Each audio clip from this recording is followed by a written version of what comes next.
We have implemented a number of things that got us to a certain level of success, but at that point we were finding that we had, so to speak, hit the wall and we weren't moving any further.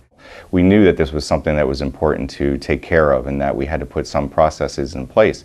And having our own epidemiologist or infection control specialist, we were able to move forward with that. So I started researching what was out there in the literature, came upon hearing about these disinfection caps and said, I want to see what this is all about. My epidemiologist, Ava, had come to me about a success story that she had heard at one of our sister hospitals related to reduction in central line infections.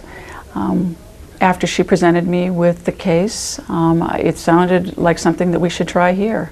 She realized that there was some sort of an opportunity here that we had to take. We need to look at another product. And I think we had a good business case when we sat down with our CFO, who obviously critically looks at any type of a proposal like this, but felt that this was something that you really couldn't argue about. We estimated that we would be spending about $8,000 a year utilizing the disinfection cap. And look at what we're saving. By saving one infection, we've paid for the disinfection cap over the next 5 years. Well, it was a no-brainer. $8,000 a year, and I've now prevented 8 infections. So I saved the facility almost $500,000 in infection costs that we would be responsible for. It's not reimbursable any longer. And 7 months later, I'm still at zero. The old method, what we were doing previously, the nurse had to take an alcohol pledget, scrub that hub for at least 15 seconds. She had to count to 15, let it dry for at least 15 to 30 seconds, depending on how moist it was. So now you've had 45 seconds each time you want to access the port.